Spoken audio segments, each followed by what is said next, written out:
ಕರುನಾಡಿಗೆ ನಮಸ್ಕಾರ. ನಾನು ನಿಮ್ಮ DGK ಸರ್, ದಾನಯ್ಯ ಸರ್, ಊರು ತೋಳನೂರು, ತಾಲೂಕು ಅಕ್ಕಲಕೋಟೆ, ಜಿಲ್ಲೆ ಸೊಲ್ಲಾಪುರ, ಮಹಾರಾಷ್ಟ್ರ. ಕೆಸೆಟ್ 2025 ಕೇವಲ ಒಂದೇ ವಾರ ಉಳಿದಿದೆ. ಒಂದು ರಿವಿಷನ್ ಮಾಡುವ ಉದ್ದೇಶದಿಂದ ಈ ಒಂದು ಸ್ಪೀಡ್ ವಿಡಿಯೋನ ನಿಮ್ಮ ಜೊತೆಗೆ ತೆಗೆದುಕೊಂಡು ಬಂದಿದ್ದೇನೆ. ದಯವಿಟ್ಟು ಪಾರ್ಟ್ 1 ಅನ್ನ ಕಂಪ್ಲೀಟ್ ಆಗಿ ನೋಡಿ. ಇದು ಸೆಕೆಂಡ್ ಪಾರ್ಟ್ ನಾನು ನಿಮ್ಗೆ ಹೇಳ್ತಾ ಇದ್ದೀನಿ. ಪಾರ್ಟ್ 1 ಪಾರ್ಟ್ 2 ಎರಡು ವಿಡಿಯೋ ನೋಡಿದ ತಕ್ಷಣ 10 ಮಾರ್ಕ್ಸ್ ನಿಮ್ಮ ಕಿಸೆಯಲ್ಲಿ ಇವೆ. You will get 10 marks. ನಾನು ಹೇಳಿದಷ್ಟು ಇಷ್ಟು ಪಾಯಿಂಟ್ ಅಂತೂ ಕಂಪಲ್ಸರಿಯಾಗಿ ನೆನಪಿನಲ್ಲಿ ಇಟ್ಕೊಂಡು ಎಕ್ಸಾಮ್ಗೆ ಹೋಗ್ಬೇಕು. ಉಳಿದಿದ್ದು ನೆನಪು ಇರಲಿಲ್ಲ ಅಂದ್ರೂ ಓಕೆ, ಇಷ್ಟಂತೂ ನೆನಪಿನಲ್ಲಿ ಇರಲೇಬೇಕು, ಇಷ್ಟಂತೂ ನೀವು ಓದಲೇಬೇಕು, ಇಷ್ಟಂತೂ ತಲೆಯೊಳಗೆ ಇಡಲೇಬೇಕು, ಇಷ್ಟಂತೂ ನೀವು ರಿವಿಷನ್ ಮಾಡಲೇಬೇಕು, ಇಷ್ಟಂತೂ ನೀವು ಸ್ಟಡಿ ಮಾಡಲೇಬೇಕು. You will get 10 marks. Okay, ಪ್ರತಿಯೊಂದು ಅಂಕ, ಪ್ರತಿಯೊಂದು ಮಾರ್ಕ್ಸ್ ವೆರಿ ಇಂಪಾರ್ಟೆಂಟ್. ಈಗ ಯೂನಿಟ್ ನಂಬರ್ 1 ಅಲ್ಲಿ ಟೀಚಿಂಗ್ ಅಪ್ಟಿಟ್ಯೂಡ್ ಅಲ್ಲಿ ನೆಕ್ಸ್ಟ್ 4th ಪಾಯಿಂಟ್ ಇದೆ, methods of teaching in institutions of higher education. ಉನ್ನತ ಶಿಕ್ಷಣದಲ್ಲಿ ಬೋಧನೆಯ ಪದ್ಧತಿಗಳು ಯಾವುವು? Teaching methods. ಪ್ರೊಫೆಸರ್ ಆದವರು ವಿದ್ಯಾರ್ಥಿಗಳಿಗೆ ಪಾಠ ಬೋಧನೆ ಮಾಡುವಾಗ 2 ಪದ್ಧತಿಯಲ್ಲಿ ವಿದ್ಯಾರ್ಥಿಗಳಿಗೆ ಬೋಧನೆ ಮಾಡುತ್ತಾರೆ. ಒಂದು ಟೀಚರ್ ಸೆಂಟರ್ಡ್ ಟೀಚಿಂಗ್ ಮೆಥಡ್, ಇನ್ನೊಂದು ಸ್ಟೂಡೆಂಟ್ ಸೆಂಟರ್ಡ್ ಟೀಚಿಂಗ್ ಮೆಥಡ್. ಯಾವ್ದು ಫಾಲೋ ಮಾಡುತ್ತಾರೆ ಅನ್ನೋದನ್ನ ದಯವಿಟ್ಟು ಪಾಯಿಂಟ್ ನೆನಪಿಡಬೇಕು. ಓಕೆ, ಇಲ್ಲಿ ಡಿಟೇಲ್ ಆಗಿ ಎಕ್ಸ್ಪ್ಲೇನ್ ಮಾಡೋದಿಲ್ಲ, ಡೈರೆಕ್ಟ್ ನೋಡೋಣ. ಬೋಧನೆಯ ಪದ್ಧತಿಯು ಶಿಕ್ಷಕರ ಕೇಂದ್ರಿತವಾಗಿದ್ದರೆ ಅದಕ್ಕೆ ಟೀಚರ್ಡ್ ಸೆಂಟರ್ಡ್ ಟೀಚಿಂಗ್ ಮೆಥಡ್ ಎಂದು ಕರೆಯುತ್ತಾರೆ. ವಿಷಯ ಜ್ಞಾನವನ್ನು ಹೇಳುವಾಗ ಆ ವಿಷಯ ಜ್ಞಾನದ ಮೇಲೆ ಹಿಡಿತ ಇರೋರು ಶಿಕ್ಷಕರು. ಅಂತ ಟೀಚಿಂಗ್ ಮೆಥಡ್ಸ್ಗೆ ನಾವು ಟೀಚರ್ ಸೆಂಟರ್ಡ್ ಟೀಚಿಂಗ್ ಮೆಥಡ್ ಎಂದು ಕರಿತೇವೆ. ಯಾವಾಗ ಎಲ್ಲಿ ಹೇಗೆ ಕಲಿಸಬೇಕು ಅನ್ನುವ ನಿರ್ಧಾರ ತೆಗೆದುಕೊಳ್ಳುವ ಪದ್ಧತಿಗೆ ಟೀಚರ್ಡ್ ಸೆಂಟರ್ಡ್ ಟೀಚಿಂಗ್ ಮೆಥಡ್ಸ್ ಎಂದು ಕರೆಯುತ್ತಾರೆ. ಟೀಚರ್ ಸೆಂಟರ್ಡ್ ಮೆಥಡ್ದಲ್ಲಿ ಟೀಚರ್ ಇವರು ಡಾಮಿನೆಂಟ್ ಆಗಿರುತ್ತಾರೆ, ಪ್ರಮುಖ ವ್ಯಕ್ತಿಗಳಾಗಿರುತ್ತಾರೆ. ಉದಾಹರಣೆಗೆ ಲೆಕ್ಚರ್ ಮೆಥಡ್. ಲೆಕ್ಚರ್ ಮೆಥಡ್ ಅಂದ್ರೆ ಏನ್ ಕರಿತೀವಿ? ಉಪನ್ಯಾಸ ಪದ್ಧತಿ. ವಿಷಯವನ್ನು ಶಿಕ್ಷಕರು ಹೆಚ್ಚು ವಿಷಯವನ್ನು ಕಡಿಮೆ ಸಮಯದಲ್ಲಿ ಹೇಳುವ ಒಂದು ಪದ್ಧತಿಗೆ ಲೆಕ್ಚರ್ ಮೆಥಡ್ ಎಂದು ಕರೆಯುತ್ತಾರೆ. ಲೆಕ್ಚರ್ ಮೆಥಡ್ದಲ್ಲಿ ಶಿಕ್ಷಕರು ಸಾಕಷ್ಟು ವಿಷಯವನ್ನು ಕೇವಲ ಒಂದೇ ಮಾರ್ಗದಲ್ಲಿ ವೇದೊಳಗೆ ಹೇಳುತ್ತಾ ಇರುತ್ತಾರೆ. ಶಿಕ್ಷಕರು ಹೇಳುತ್ತಾರೆ, ವಿದ್ಯಾರ್ಥಿಗಳು ಕೇಳುತ್ತಾರೆ, ಸಾಕಾದ್ಮೇಲೆ ವಿದ್ಯಾರ್ಥಿಗಳು ಕೇಳುವುದಿಲ್ಲ. ಲೆಕ್ಚರ್ ಮೆಥಡ್ ಶಿಕ್ಷಕರು ಹೇಳುತ್ತಾರೆ. ಲೆಕ್ಚರ್ ಮೆಥಡ್ ಅಲ್ಲಿ ವಿದ್ಯಾರ್ಥಿಗಳು ಆಕ್ಟಿವ್ ಆಗಿ ಇರುವುದಿಲ್ಲ, ಶಿಕ್ಷಕರು ಆಕ್ಟಿವ್ ಆಗಿರುತ್ತಾರೆ, ಸಕ್ರಿಯವಾಗಿರುತ್ತಾರೆ, ವಿದ್ಯಾರ್ಥಿಗಳು ಪ್ಯಾಸಿವ್ ಇರುತ್ತಾರೆ, ಮನ್ಕೋತಾರೆ. ನಿಮ್ ಸರ್ ಮತ್ತ ಹುಚ್ಚುಚ್ಚನಂಗೆ ಏನು ಹೇಳ್ಬೇಡ್ರಿ, ಕಾಮಿಡಿ ಮಾಡಬೇಡ್ರಿ, ನೋಡಮ್ಮ, ಬಿ ಸೀರಿಯಸ್. ಲೆಕ್ಚರ್ ಮೆಥಡ್ ಹೇಳೋರು ಜಾನ್ ಡುವಿ. ಲೆಕ್ಚರ್ ಮೆಥಡ್ ಅನ್ನ ಪ್ರಾಚೀನ ಕಾಲದಲ್ಲಿ ಹೇಳೋರು ಯಾರು? ಅರಿಸ್ಟಾಟಲ್. ಡೆಮಾನ್ಸ್ಟ್ರೇಷನ್, ಪ್ರದರ್ಶನ ಮಾಡಿ ವಿಷಯವನ್ನ ತಿಳಿಸಿ ಹೇಳುವ ಒಂದು ಪದ್ಧತಿಗೆ ಡೆಮಾನ್ಸ್ಟ್ರೇಷನ್ ಮೆಥಡ್ ಎಂದು ಕರೆಯುತ್ತಾರೆ. ಡೆಮಾನ್ಸ್ಟ್ರೇಷನ್ ಮೆಥಡ್ ಹೇಳಿದವರು doctor Seaman Knapp. Team teaching, ಇಬ್ರು ಶಿಕ್ಷಕರು ಅಥವಾ 3 ಜನ ಶಿಕ್ಷಕರು ಕೂಡ ವಿದ್ಯಾರ್ಥಿಗಳಿಗೆ ಪಾಠ ಬೋಧನೆ ಮಾಡುವುದಕ್ಕೆ ಟೀಮ್ ಟೀಚಿಂಗ್ ಎಂದು ಕರೆಯುತ್ತಾರೆ. ಟೀಮ್ ಟೀಚಿಂಗ್ ಕಾನ್ಸೆಪ್ಟ್ ಹೇಳಿದ್ರೆ ಯಾರು? William Alexander. ಒಬ್ರು ವಿದ್ಯಾರ್ಥಿಗಳನ್ನು ಕಂಟ್ರೋಲ್ ಮಾಡೋದು, ಅದು ವಿದ್ಯಾರ್ಥಿಗಳನ್ನ ನಿರೀಕ್ಷೆ ಮಾಡೋದು, ವಿದ್ಯಾರ್ಥಿಗಳ ಕೃತಿಯೊಳಗೆ ಭಾಗ ತೆಗೆದುಕೊಳ್ಳೋದು, ಒಬ್ರು ಬೋರ್ಡ್ ಬರೆಯೋದು, ಒಬ್ರು ಎಕ್ಸ್ಪ್ಲೇನ್ ಮಾಡಿ ಹೇಳೋದು, ಅಥವಾ 2 ಜನ ಟೀಚರ್ಸ್, ಒಬ್ರು ಎಕ್ಸ್ಪ್ಲೇನ್ ಮಾಡಿ ಹೇಳೋದು, ಒಬ್ರು ಆಕ್ಟಿವಿಟಿ ಮಾಡಿ ಹೇಳೋರು ಟೀಮ್ ಟೀಚಿಂಗ್ ಅಂತ ಕರೀತಾರೆ. William Alexander. ಮೈಕ್ರೋ ಟೀಚಿಂಗ್, ಈಗ ನೀವು B.Ed ಕೋರ್ಸ್ ಮಾಡಿದ್ರೆ ಮೈಕ್ರೋ ಟೀಚಿಂಗ್. ನಾವು ಟೀಚಿಂಗ್ ಮಾಡುವಾಗ ತರಬೇತಿ ಅಲ್ಲಿ ಕಾಲೇಜ್ದೊಳಗೆ ಟೀಚರ್ಸ್ ಕಲಿತಿರ್ತಾರೆ, ನೀವು ಹೇಗೆ ಕಲಿಸ್ಬೇಕು, ಮೊದಲು 5 ಮಿನಿಟ್ಸ್ ಟೀಚಿಂಗ್ ಕೊಡ್ತಾರೆ. ಅಣ್ಣ ಮೊದಲಿಗೆ ಇಷ್ಟೇ ಹೇಳು, ಇಂಟ್ರೊಡಕ್ಷನ್, ಆಮೇಲೆ ಇದು ಹೇಳು, ಆಮೇಲೆ ಇದು ಹೇಳು, ಆಮೇಲೆ ಇದು ಹೇಳು, ಆಮೇಲೆ ಎಲ್ಲ ಕೂಡ ಹೇಳು. ಮೈಕ್ರೋ ಟೀಚಿಂಗ್, ತುಂಡು ಬೋಧನೆ. ಈ ಕಾನ್ಸೆಪ್ಟ್ ಅನ್ನು ಹೇಳಿದವರು ಅಲೆನ್. ಪ್ಲೀಸ್ ನೆನಪಿಡಿ, W. Allen. Blended teaching, blended ಅಂದ್ರೆ ಆಫ್ಲೈನ್ ಮತ್ತು ಆನ್ಲೈನ್ ಎರಡನ್ನ ಜೋಡಿಸಿ ಪಾಠ ಬೋಧನೆ ಮಾಡುವ ಒಂದು ಪದ್ಧತಿಗೆ ಬ್ಲೆಂಡೆಡ್ ಟೀಚಿಂಗ್ ಎಂದು ಕರೆಯುತ್ತಾರೆ. ಇದನ್ನು ಹೇಳಿದವರು ಬ್ಯಾಂಕ್ ಮತ್ತು ಗ್ರಾಹಂ. ಇನ್ನು ಡೈಲಾಜಿಕ್ ಮೆಥಡ್. ಡೈಲಾಗ್ ಅಂದ್ರೆ ಸಂಭಾಷಣೆಯ ಒಂದು ಪದ್ಧತಿ. ಇದನ್ನ ಹೇಳಿದವರು ರಾಬಿನ್ ಅಲೆಕ್ಸಾಂಡರ್. ಡೈರೆಕ್ಟ್ ಮೆಥಡ್ ನಾವು ನ್ಯಾಚುರಲ್ ಮೆಥಡ್ ಎಂದು ಕರೀತೇವೆ. ಈಗ ನೋಡ್ರಿ, ಇಂಗ್ಲಿಷ್ ಕಲಿಸುವಾಗ ಇಂಗ್ಲಿಷ್ ಟೀಚರ್ ಇದ್ದವ್ರು ಏನ್ ಮಾಡಿದ್ರೆ ಇಂಗ್ಲಿಷ್ ಟೀಚಿಂಗ್ ಮಾಡಿದ್ರೆ ಅದು ಡೈರೆಕ್ಟ್ ಮೆಥಡ್. ಇಂಗ್ಲಿಷ್ ಅನ್ನ ಕನ್ನಡದೊಳಗೆ ಟ್ರಾನ್ಸ್ಲೇಷನ್ ಮಾಡಿ ಹೇಳಿದ್ರೆ ಅದು ಟ್ರಾನ್ಸ್ಲೇಷನ್ ಮೆಥಡ್ ಆಗ್ತೈತಿ. ಇಂಗ್ಲಿಷ್ ಟು ಇಂಗ್ಲಿಷ್ ಕಲಿಸಿದ್ರೆ ಅದು ಡೈರೆಕ್ಟ್ ಮೆಥಡ್. ಡೈರೆಕ್ಟ್ ಮೆಥಡ್ ನಾವು ನ್ಯಾಚುರಲ್ ಮೆಥಡ್ ಎಂದು ಕರೆಯುತ್ತೇವೆ. ಇದನ್ನ ಹೇಳಿದ್ರು ಬರ್ಲಿಡ್ಸ್ ಫ್ರಾನ್ಸ್ ಇವರು. ಇನ್ನು ಬ್ರೈನ್ ಸ್ಟಾರ್ಮ್ ಅಂದ್ರೆ ಶಿಕ್ಷಕರು ವಿದ್ಯಾರ್ಥಿಗಳು ವಿಷಯವನ್ನ ಕೊಡ್ತಾರೆ, ತಲೆ ಹೊಳ ಬಿಡುತ್ತಾರೆ, ಚರ್ಚೆ ಮಾಡೋದ್ರ ಬಗ್ಗೆ, ಡಿಸ್ಕಷನ್ ಮಾಡೋ, ತಲೆ ಕೆಡಿಸೋ, ಆನ್ಸರ್ ಹೇಳು. ಬ್ರೈನ್ ಸ್ಟಾರ್ಮ್ ಬಿರುಗಾಳಿ, ತಲೆ ಒಳಗೆ ಬಿರುಗಾಳಿ ಬಿಡ್ತಾರೆ ಅವ್ರ ಗುರುಗಳು. ಡೈಲಾಜಿಕ್ ಮೆಥಡ್, ಯಾವುದು ಬ್ರೈನ್ ಸ್ಟಾರ್ಮ್. ಈ ಕಾನ್ಸೆಪ್ಟ್ ಹೇಳಿದವರು ಅಲೆಕ್ಸಾಂಡರ್ ಓಸ್ಬೋರ್ನ್. ಇನ್ನು ಡಿಫ್ರೆನ್ಸಿಯೇಟೆಡ್ ಟೀಚರ್ ಇದ್ದವರು ಕ್ಲಾಸ್ ರೂಮ್ ದೊಳಗೆ ಬಂದಾಗ ವಿದ್ಯಾರ್ಥಿಗಳನ್ನ ನೋಡೋದು. ಯಾವ ಅಣ್ಣ ಬಹಳ ಶಾಣೆ ಇರ್ತಾನ ಅವನಿಗೆ ಬೇರೆ ಮೆಥಡ್ ಹೇಳೋದು. ಯಾವಾಗ ಅಕ್ಕ ದೊಡ್ಡ ಇರ್ತಾಳ ಅಕ್ಕಿಗೆ ಬೇರೆ ಮೆಥಡ್ ಹೇಳೋದು. ಇನ್ನೊಬ್ಬ ಅಣ್ಣ ಮೀಡಿಯಂ ಇರ್ತಾನ ಅವನಿಗೆ ಬೇರೆ ಮೆಥಡ್. ವಿದ್ಯಾರ್ಥಿಗಳ ಕೆಪಾಸಿಟಿ ನೋಡಿ ಅವ್ರವ್ರ ಲೆವೆಲ್ ತಕ್ಕಂತ ಬೋಧನೆ ಮಾಡುವ ಒಂದು ಪದ್ಧತಿಗೆ ಡಿಫ್ರೆನ್ಸಿಯೇಟೆಡ್ ಟೀಚಿಂಗ್. ಇದು ನಮ್ಮ ದೇಶದೊಳಗೆ ನಡೀತದ್ರಿ ಅಣ್ಣ. ಎಲ್ಲರೂ ಒಂದೇ ಲೆವೆಲ್ ಕಲಿಸ್ಬಿಡ್ತೀವಿ ನಾವು. ಇಲ್ಲಿ ಹಂಗಲ್ಲ. ಸ್ಲೋ ಲರ್ನರ್ಗೆ slow type, speed learner speed type. Diagram ಅವ್ರವ್ರ ಲೆವೆಲ್ ನೋಡಿ ಅವ್ರವ್ರ ಪ್ರಕಾರ ಕಲಿಸೋದಕ್ಕೆ ನಾವು ಡಿಫ್ರೆನ್ಸಿಯೇಟೆಡ್ ಮೆಥಡ್ ಅಂತ ಕರೀತೀವಿ. ಇದನ್ನ ಹೇಳಿದವರು ಕ್ಯಾರೋಲ್ ಅನ್ನಾ ಟಾಮ್ಲಿನ್ಸನ್. ಇನ್ನು ಗೈಡೆಡ್ ಡಿಸ್ಕವರಿ, ಈ ಮೆಥಡ್ ಹೇಳಿದವರು ಜೆರೋಮ್ ಬ್ರೂನರ್. ಗೈಡೆಡ್ ಡಿಸ್ಕವರಿ, ಶಿಕ್ಷಕರು ವಿದ್ಯಾರ್ಥಿಗಳ ಮೇಲೆ ನಿಯಂತ್ರಣ ಹೇಳೋದು, ಗೈಡೆನ್ಸ್ ಮಾಡೋದು, ಆಮೇಲೆ ಆ ಕಾನ್ಸೆಪ್ಟ್ ಅನ್ನ ಕಂಡು ಹಿಡಿಯೋದು ವಿದ್ಯಾರ್ಥಿಗಳು. ಗೈಡೆಡ್ ಡಿಸ್ಕವರಿ ಇದನ್ನ ಹೇಳಿದವರು ಜೆರೋಮ್ ಬ್ರೂನರ್.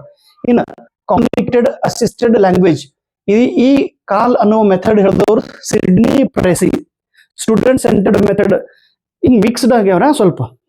ಇನ್ನು ಹ್ಯೂರಿಸ್ಟಿಕ್ ಮೆಥಡ್ ಅನ್ನ ಕಂಡು ಹಿಡಿದವರು ಆರ್ಮ್ಸ್ಟ್ರಾಂಗ್. ಹ್ಯೂರಿಸ್ಕೋ ಎಂಬ ಶಬ್ದದಿಂದ ಹ್ಯೂರಿಸ್ಟಿಕ್ ಈ ಒಂದು ಮೆಥಡ್ ಬಂದಿದೆ. ಹ್ಯೂರಿಸ್ಕೋ ಎಂದ್ರೆ ನಾವ್ ಏನ್ ಕರಿತೀವಿ, ಟು ಫೈಂಡ್ ಔಟ್, ಶೋಧ ಮಾಡೋದು. ಆರ್ಮ್ಸ್ಟ್ರಾಂಗ್. ಪ್ರೊಜೆಕ್ಟ್ ಮೆಥಡ್ ಅನ್ನ ಕಂಡು ಹಿಡಿದವರು William Kilpatrick. Discussion method ಅಂತ ಕರಿತೀವಿ, ಚರ್ಚಾ ಪದ್ಧತಿಯನ್ನು ಹೇಳಿದವರು ಸಾಕ್ರೆಟಿಸ್. ಇದಕ್ಕೆ ಸಾಕ್ರೆಟಿಕ್ ಮೆಥಡ್ ಕರೀತಾರೆ. ಪ್ರಾಬ್ಲಮ್ ಸಾಲ್ವಿಂಗ್, ಸಮಸ್ಯೆನ ಒಂದು ಸಮಸ್ಯೆ ನೀಡೋದು, ಶಿಕ್ಷಕರು ವಿದ್ಯಾರ್ಥಿಗಳಿಗೆ ಆ ಸಮಸ್ಯೆನ ಸಾಲ್ವ್ ಮಾಡ್ಲಿಕ್ಕೆ ಹೇಳೋದು. ಪ್ರಾಬ್ಲಮ್ ಸಾಲ್ವಿಂಗ್ ಮೆಥಡ್, ಈ ಮೆಥಡ್ ಅನ್ನು ಹೇಳಿದವರು ಜಾರ್ಜ್ ಪೌಲಿ. ಹೆಸರು ನೆನಪಿಡ್ಬೇಕು ಪ್ಲೀಸ್. ರೋಲ್ ಪ್ಲೇ ಅಂದ್ರೆ ಹೋವಾರ್ಡ್ ಬ್ಯಾರೋ. ರೋಲ್ ಅಂದ್ರೆ ಆ ಪಾತ್ರವನ್ನ ಶಿಕ್ಷಕರು ವಿದ್ಯಾರ್ಥಿಗೆ ಹೇಳೋದು. ನೀ ಇದು ಪಾತ್ರ ಇದ್ದಿ ತಿಳಿದು ನೀನು ಇದನ್ನು ಪಾಠ ಹೇಳೋದು. ಪಾಠ ಮಾಡುವಾಗ ಪ್ರತ್ಯಕ್ಷವಾಗಿ ವಿದ್ಯಾರ್ಥಿಗೆ ಆ ಪಾಠ ಬೋಧನೆಯಲ್ಲಿರುವ ಕ್ಯಾರೆಕ್ಟರ್ ಅನ್ನ ಹೇಳೋದು. ನೀ ಈ ಕ್ಯಾರೆಕ್ಟರ್ ಅನ್ನ ಎಕ್ಸ್ಪ್ಲೇನ್ ಮಾಡಿ ಹೇಳು, ಅಥವಾ ನೀನೇ ಈ ಕ್ಯಾರೆಕ್ಟರ್ ಇದ್ದಿ. ಡ್ರಾಮಾಟೈಸೇಷನ್ ಮಾಡೋದು, ನಾಟಕೀಕರಣ ಮಾಡೋದು, ರೋಲ್ ಪ್ಲೇ ಮಾಡೋದು. ಕನ್ಸ್ಟ್ರಕ್ಟಿವ್, ಈ ಮೆಥಡ್ ಅನ್ನು ಹೇಳಿದವರು ಯಾರು? ಕನ್ಸ್ಟ್ರಕ್ಟಿವ್. ಇದು ಹೊಸ ಮೆಥಡ್ ಐತಿ, ಕನ್ಸ್ಟ್ರಕ್ಟಿವಿಸಮ್ ಅಂತ ಕರೀತಾರೆ. ಕನ್ಸ್ಟ್ರಕ್ಟಿವಿಸಮ್ ಮೆಥಡ್ ಹೇಳಿದವರು ಜೀನ್ ಪಿಯಾಜಿ. ಆಕ್ಟಿವಿಟಿ ಅಂದ್ರೆ ಇಲ್ಲಿ ವಿದ್ಯಾರ್ಥಿಗಳು ತಮ್ಮ ಜ್ಞಾನವನ್ನು ತಾವೇ ರಚನೆ ಮಾಡಿಕೊಳ್ಳುತ್ತಾರೆ, ತಾವೇ ತಯಾರಿಸುತ್ತಾರೆ, ತಾವೇ ನಿರ್ಮಿತಿ ಮಾಡಿಕೊಳ್ಳುತ್ತಾರೆ, ತಾವೇ ಅದನ್ನ ಬಿಲ್ಡಪ್ ಮಾಡುತ್ತಾರೆ. ಆಕ್ಟಿವಿಟಿ ಬೇಸ್ಡ್ ಟೀಚಿಂಗ್ ಮೆಥಡ್, ಕೃತಿ ಆಧಾರಿತ, ಚಟುವಟಿಕೆ ಆಧಾರಿತ ಮೆಥಡ್ ನ ಹೇಳಿದವರು ಹೆನ್ರಿ ಕುಕ್ ಮತ್ತು ಜಾನ್ ಲಾಕ್. ಪ್ಲೀಸ್ ನೆನ್ಪಿಟ್ರಿ. ಇನ್ನು ಇಂಡಕ್ಟಿವ್ ಮೆಥಡ್ ಮತ್ತು ಡಿಡಕ್ಟಿವ್ ಮೆಥಡ್ ಪ್ರತಿ ಸೆಟ್ ಎಕ್ಸಾಮ್ ಒಳಗೆ, ನೆಟ್ ಎಕ್ಸಾಮ್ ಒಳಗೆ ಕೇಳಿದಂತ ಪ್ರಶ್ನೆ. ಇಂಡಕ್ಟಿವ್ ಮತ್ತು ಡಿಡಕ್ಟಿವ್. ಇಂಡಕ್ಟಿವ್ ಮೆಥಡ್ ನಾವು ಸೈಂಟಿಫಿಕ್ ಮೆಥಡ್ ಎಂದು ಕರೆಯುತ್ತೇವೆ. ಇಂಡಕ್ಟಿವ್ ಮೆಥಡ್ ಒಳಗೆ ಮೊದಲಿಗೆ ಎಕ್ಸಾಂಪಲ್ ಅನ್ನ ಕೊಡ್ತಾರೆ, ಆಮೇಲೆ ರೂಲ್ಸ್ ಅನ್ನ ಹೇಳುತ್ತಾರೆ. ಎಕ್ಸಾಮ್ ಹೋಗುವಾಗ ಇದು ಪಕ್ಕ ನೆನಪನ್ನ ಇಟ್ಕೊಂಡು ಹೋಗ್ರೆ ಮತ್ತೆ ಕೇಳ್ತಾರೆ. ಇಂಡಕ್ಟಿವ್ ಡಿಡಕ್ಟಿವ್ ಪೇಪರ್ದೊಳಗೆ ಹಮ್ಕಾಸ್ ಎಕ್ಸಾಮ್ದೊಳಗೆ ನೆನಪು ಹಾರಿಬಿಡ್ತೀವಿ. Deductive deductive inductive. ಸರ್ ತಿಳಿಯಂಗಿಲ್ರಿ, ಬಹಳ ಡಿಫಿಕಲ್ಟ್ ಮಾಡಿ ಹೇಳ್ಬೇಡ್ರಿ ಅಪ್ಪ ಗುರುವೇ, ನಿನ್ನ ತಾಲ್ ಹಿಡಿದುತ್ತಿರುವೆ. ಇಂಡಕ್ಟಿವ್ ಮೆಥಡ್ ಇದು ಸೈಂಟಿಫಿಕ್ ಮೆಥಡ್ ಎಂದು ಕರೀತಾರೆ. ಮೊದಲಿಗೆ ಎಕ್ಸಾಂಪಲ್ ಕೊಡುತ್ತಾರೆ, ಆಮೇಲೆ ರೂಲ್ಸ್ ಅನ್ನ ಬರೆಸ್ಕೊಡುತ್ತಾರೆ. ಈಗ ಇಂಗ್ಲಿಷ್ ದೊಳಗ change the voice, plural to singular ಮಾಡ್ಬೇಕಾದ್ರೆ ಶಬ್ದದ ಕೊನೆಗೆ SH ಬಂದರೆ ಎಸ್ ಹಚ್ಚಬೇಕು, ಹಿಂಗ್ ರೂಲ್ಸ್ ಬರೀತಿರ್ತಾರೆ. ಫಸ್ಟ್ ಎಕ್ಸಾಂಪಲ್ ಹೇಳೋದು, ಆಮೇಲೆ ರೂಲ್ಸ್ ಹೇಳೋದು. ಇದಕ್ಕೆ ಇಂಡಕ್ಟಿವ್ ಮೆಥಡ್. ಇದು standard method, scientific method. Deductive method ಇದು ಓಲ್ಡ್ ಮೆಥಡ್. ಮೊದಲಿಗೆ ರೂಲ್ಸ್ ಹೇಳೋದು, ಆಮೇಲೆ ಎಕ್ಸಾಂಪಲ್ ಬಿಡಿಸೋದು. Deductive method. Maximum of teaching, ಬೋಧನೆಯ ಒಂದು ತಂತ್ರಗಳು. ಈ ಕಾನ್ಸೆಪ್ಟ್ ಅನ್ನು ಹೇಳಿದವರು ಹರ್ಬರ್ಟ್ ಸ್ಪೆನ್ಸರ್. ಹೆಸರು ನೆನಪಿಡ್ರಿ. ಬೋಧನೆ ಮಾಡುವಾಗ ಮೊದಲಿಗೆ ಈಸಿ ಇದ್ದಿದ್ದು ಹೇಳೋದು, ಆಮೇಲೆ ಹಾರ್ಡ್ ಇದ್ದಿದ್ದು ಹೇಳೋದು. ಮೊದಲಿಗೆ ವಿದ್ಯಾರ್ಥಿಗಳಿಗೆ ತಿಳಿದಿದ್ದು ಹೇಳೋದು, ಆಮೇಲೆ ತಿಳಿಲ್ಲ ಅಂತ ಹೇಳೋದು, ಮೊದಲಿಗೆ ಸ್ವಲ್ಪ ಹೇಳೋದು, ಆಮೇಲೆ ಜಾಸ್ತಿ ಹೇಳೋದು. ಮ್ಯಾಕ್ಸಿಮಮ್ ಆಫ್ ಟೀಚಿಂಗ್ ಅಂತೇಳಿ. ಮಾಡೆಲ್ಸ್ ಆಫ್ ಟೀಚಿಂಗ್ ಈ ಹೇಳಿದವರು 3 ಜನ ಕೂಡಿ ಬ್ರೂಸ್ ಜಾಯ್ಸ್, ವೀಲ್ ಮತ್ತು ಕಾಲ್ಹೌನ್ ಇವ್ರು 3 ಜನ ಕೂಡಿ ಮಾಡೆಲ್ಸ್ ಆಫ್ ಟೀಚಿಂಗ್ ಬಗ್ಗೆ ಹೇಳಿದ್ದಾರೆ. ನಮೂನೆ ಆನ್ಲೈನ್ ಮತ್ತು ಆಫ್ಲೈನ್ ಮೆಥಡ್ಸ್ ಒಳಗೆ ಏನ್ ವ್ಯತ್ಯಾಸ ಐತಿ? ಆನ್ಲೈನ್ ಕಡಿಮೆ ಟೈಮ್ದೊಳಗ ಹೆಚ್ಚು ಮಾಹಿತಿಯನ್ನ ದೂರ ಇರುವ ವ್ಯಕ್ತಿಗಳಿಗೆ ಯಾವಾಗೂ ಎಲ್ಲೂ ಹೇಗೂ ಹೇಳಬಹುದು. ಇಲ್ಲಿ ಸಮಯದ ಒಂದು ಕೊರತೆ ಇರುವುದಿಲ್ಲ. ಆಫ್ಲೈನ್ ನಿರ್ದಿಷ್ಟ ರೂಲ್ಸ್ ಅಂಡ್ ರೆಗ್ಯುಲೇಷನ್ ಫಾಲೋ ಮಾಡಿ, ನಿರ್ದಿಷ್ಟ ಟೈಮ್ ಟೇಬಲ್ ಫಾಲೋ ಮಾಡಿ, ನಿರ್ದಿಷ್ಟ ವೇಳದೊಳಗೆ ನಿರ್ದಿಷ್ಟ ಸಿಲೆಬಸ್ ಅನ್ನ ನಿರ್ದಿಷ್ಟವಾಗಿ ಕಂಪ್ಲೀಟ್ ಮಾಡೋದು ಆಫ್ಲೈನ್. ಆನ್ಲೈನ್ ಎಲ್ಲಿ ಬೇಕಾದ್ರೂ ಕೂತು ನೀವು ಕಲಿಯಬಹುದು, ಎಲ್ಲಿ ಬೇಕಾದ್ರೂ ಕಲಿಸಬಹುದು. ಇನ್ನು ಆನ್ಲೈನ್ ಟೀಚಿಂಗ್ ಈ ಕಾನ್ಸೆಪ್ಟ್ ಅನ್ನ ಮೊದಲಿಗೆ ಹೇಳಿದವರು BF ಸ್ಕಿನ್ನರ್. ಇವರು ಯಾವಾಗ 1954 ಇನ್ನು ಸ್ವಯಂ ಅಂತೇಳಿ ಒಂದು ಕಾನ್ಸೆಪ್ಟ್ ಐತಿ. ಇದು ಆನ್ಲೈನ್ ದೊಳಗೆ ಬರುವಂತ ಒಂದು ಕಾನ್ಸೆಪ್ಟ್ ಸ್ವಯಂ. ಇದ್ರ ಮೇಲಿಂದ ಫುಲ್ ಫಾರ್ಮ್ ಇದು ಡೀಟೇಲ್ ಆಗಿ ಹೇಳಿನ್ರಿ ನಾನು. ಈಗ ಇದ್ರ full form study webs. Please ನೆನಪಿಡ್ರಿ, ಸ್ಟಡಿ ವೆಬ್ಸ್ ಇಂಗ್ಲಿಷ್ ಒಳಗೆ ನೆನಪಿಡಬೇಕು. Study webs of active learning for young aspiring minds. ಇದ್ರ ಆಫೀಸ್ ಎಲ್ಲ ಐತಿ ಹರಿಯಾಣ ರಾಜ್ಯದೊಳಗೆ ಗುರುಗ್ರಾಮ್. ಇದನ್ನ ಕಂಡಕ್ಟ್ ಮಾಡಬೇಕಾದ್ರೆ 9 ನ್ಯಾಷನಲ್ ಕೋಆರ್ಡಿನೇಟರ್ ಅದಾವ್ರಿ.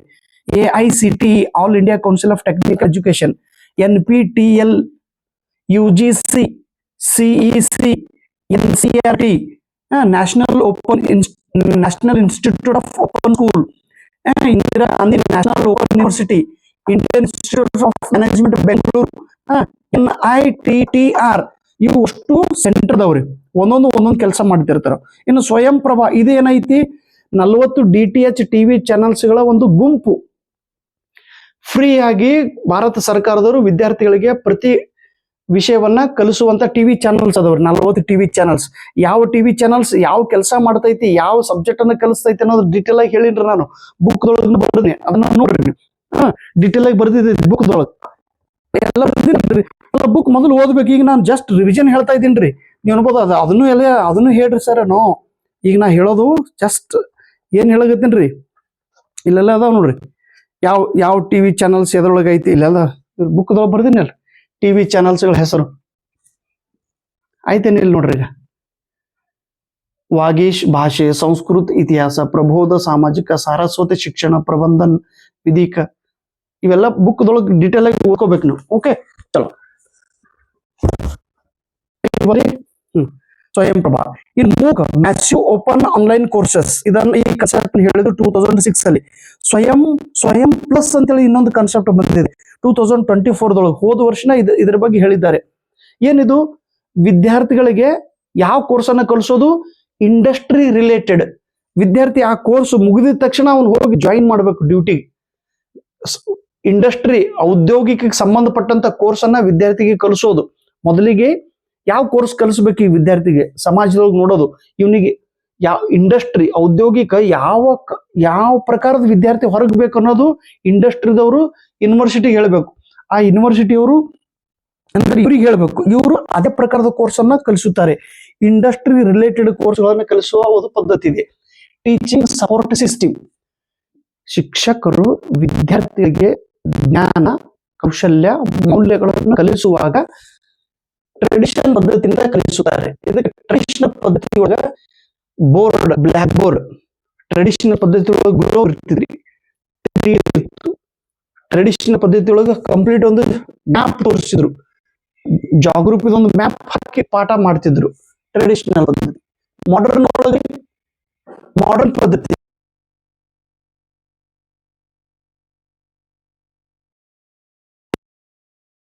ತೋರಿಸ್ತಾ ಇದ್ರು. ವೈಟ್ ಬೋರ್ಡ್ ದಿಂದ ತೋರಿಸ್ತಾ ಇದ್ರು, ಎಕ್ಸ್ಪ್ಲೇನ್ ಮಾಡ್ತಾ ಇದ್ರು. ಈಗ ICT ಇನ್ಫಾರ್ಮೇಶನ್ ಕಮ್ಯುನಿಕೇಶನ್ ಟೆಕ್ನಾಲಜಿಯನ್ನು ಉಪಯೋಗ ಮಾಡಿ ವಿದ್ಯಾರ್ಥಿಗಳಿಗೆ ಪಾಠ ಬೋಧನೆ ಮಾಡೋದು. ಇನ್ಸ್ಟಾಗ್ರಾಮ್ ಮೂಲಕ, sometimes educational purpose use ಮಾಡ್ರಿ, ಯೂಟ್ಯೂಬ್ ಯೂಸ್ ಮಾಡ್ರಿ, ಆಮೇಲೆ ಮೂಕ್ ಅನ್ನು ಯೂಸ್ ಮಾಡ್ರಿ, ಸ್ವಯಂ ಪ್ರಭಾದು, ಆಮೇಲೆ ಡಿಜಿಟಲ್ ವಿಶ್ವಕೋಶಗಳದಾವ್ರಿ, ಡಿಜಿಟಲ್ ಬುಕ್ಸ್ ಗಳದಾವ, ಡಿಜಿಟಲ್ PDF ಫೈಲ್ಗಳದಾವ, ಡಿಜಿಟಲ್ ರೂಪದೊಳಗಿರುವಂತ ಅಥವಾ ಯೂಟ್ಯೂಬ್ ಮೂಲಕ ಅಥವಾ ಅನಿಮೇಷನ್ ಪದ್ಧತಿಯಿಂದ ICT ಮೂಲಕ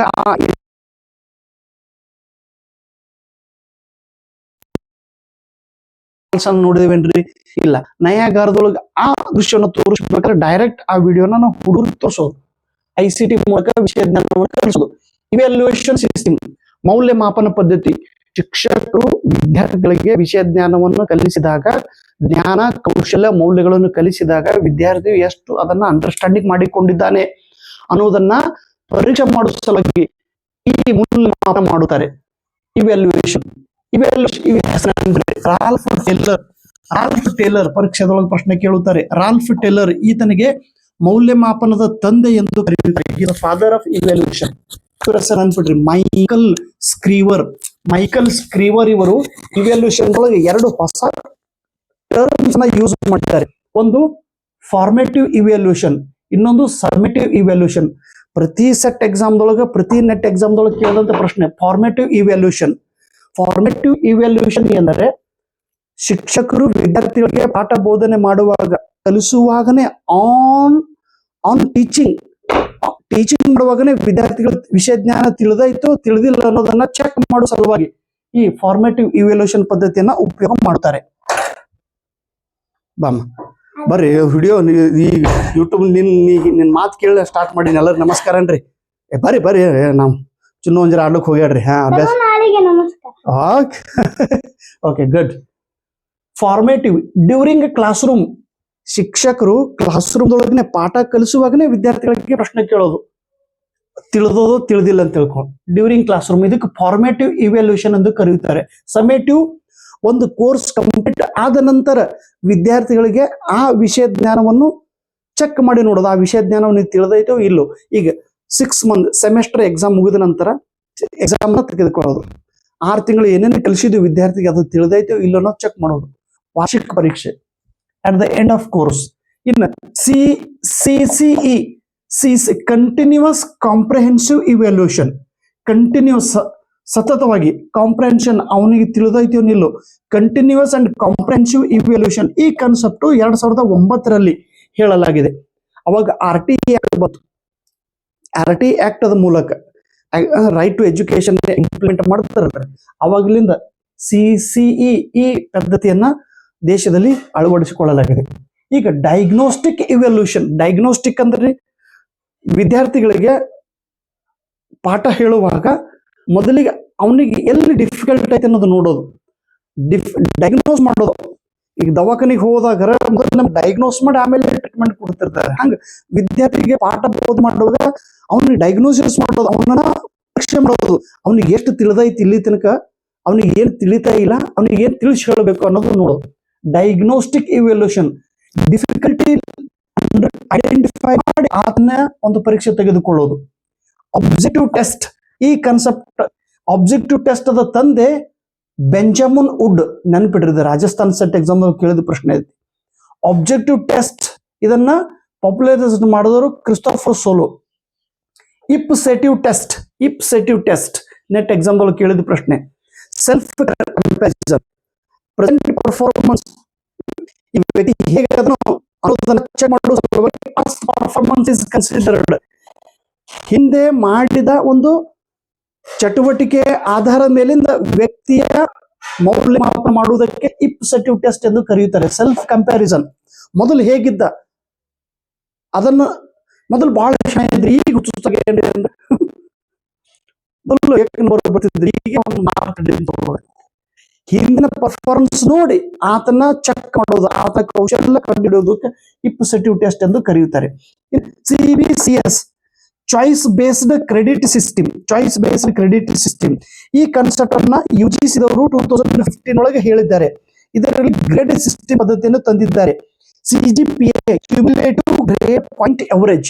ಸರ್ ಏನ್ ಕೇಳ್ತಾರೆ ಎಕ್ಸಾಮ್ ಒಳಗ ಅಣ್ಣ, ಅದ್ರೊಳಗೆ ಗೊತ್ತಂದ್ರೆ ಒಂದು 10 ಗ್ರೇಡ್ ಕೊಟ್ಟಿರ್ತಾನೆ. O ಗ್ರೇಡ್ ಏನನ್ನು ತೋರಿಸುತ್ತದೆ? Out standing. A+ ಏನು ತೋರಿಸುತ್ತದೆ? ಎಕ್ಸಲೆಂಟ್. ಗ್ರೇಡ್ ಅದೊಳಗೆ O ಗ್ರೇಡ್ ಬಂತಂದ್ರೆ ಅವನು ಔಟ್ ಸ್ಟ್ಯಾಂಡಿಂಗ್, A+ ಬಂದಿತ್ತಂದ್ರೆ ಎಕ್ಸಲೆಂಟ್ ಅವನು. ಇನ್ನು CBT, computer based test. Computer ಆಧಾರಿತ ತೆಗೆದುಕೊಳ್ಳಲಾಗುವ ಪರೀಕ್ಷೆಗಳಿಗೆ ಕಂಪ್ಯೂಟರ್ ಬೇಸ್ಡ್ ಟೆಸ್ಟ್ ಅಂತ ಕರೆಯುತ್ತಾರೆ. ಯಾವ ವರ್ಷ CBT ನಮ್ಮ ದೇಶದೊಳಗೆ ಬಹಳ ಪಾಪ್ಯುಲರ್ ಐತ್ರಿ, ಪ್ರಸಿದ್ಧ ಆಗಿದ್ದು 2017 ಒಳಗೆ. ಯಾಕೆ ಅದೇ ವರ್ಷ?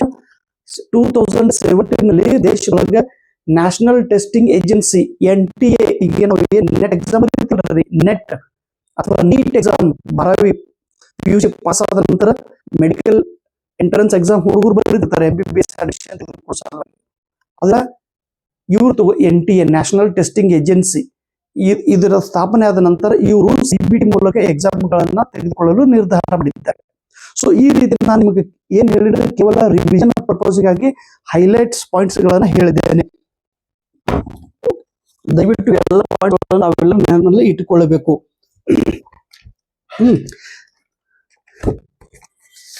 1 2 3 4 ಎಕ್ಸಾಮ್ಗೆ ಹೋಗುವಾಗ ಇದನ್ನೆಷ್ಟೇ ರಿವಿಷನ್ ಮಾಡಿ ಹೋಗ್ರಿ ಸಾಕು. ಓಕೆ, ಆರಾಮಾಗಿ 10 marks will get the marks. ಇಷ್ಟು ಮಾಡ್ರಿ. ಆಮೇಲೆ ಈಗ ನೆಟ್ ಎಕ್ಸಾಮ್ ಓದತ್ರಿ ಡಿಸೆಂಬರ್ದೊಳಗೆ KSET-ಗೆ ಟೆನ್ಷನ್ ಮಾಡ್ಕೊಂಡು ಅಲ್ಲ, ಇಂಗ್ಲಿಷ್ ಒಳಗೆ ಇಷ್ಟು ಬುಕ್ ಬರ್ದಿನ್ರಿ, ಎಕ್ದಮ್ ಚಿಕ್ಕ ಬುಕ್ ಐತಿ. ಈ ಬುಕ್ದೊಳಗೆ ಇದನ್ನೆಲ್ಲ ಬರೆದು ಹೇಳಿದ್ದೆ ನಾನು. ಇಂಗ್ಲಿಷ್ ಮೀಡಿಯಂ ಐತಿ ಬುಕ್.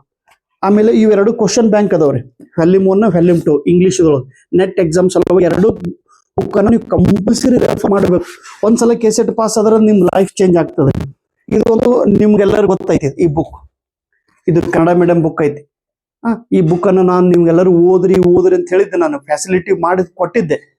ಇರೋದು 2 ತಿಂಗಳ ಎಕ್ಸಾಮ್ ಐತಿ, ಇದನ್ನ ಬುಕ್ ಓದ್ರಿ, ವಿಡಿಯೋ ಮಾಡ್ಬೇಕಂದ್ರೆ ಆಗ್ಲಿಲ್ಲ. ಈ ಬುಕ್ ಓದಂತ ಹೇಳಿದ್ದೆ. ಯಾರು ಓದಿರಿ ಅವರೆಲ್ಲರೂ ಪಾಸ್ ಆಗಿರ್ತೀರಿ.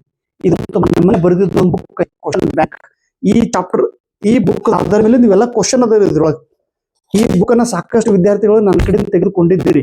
ಯಾರಿಗೆ ಆನ್ಸರ್ ಇನ್ನೂ ಕಂಪ್ಲೀಟ್ ಕಳಿಸಿದ್ರು ಅವರೆಲ್ಲರೂ ಮೆಸೇಜ್ ಮಾಡ್ಬೇಕು. ನೀವು ನಂಬರ್ಗೆ ಮೆಸೇಜ್ ಮಾಡಿದ್ರೆ ಈ ಬುಕ್ ಎಲ್ಲ ನಾನು ನಿಮ್ಗೆ ಕೊಟ್ಟು ಕಳಿಸ್ತೀನಿ ರೀ.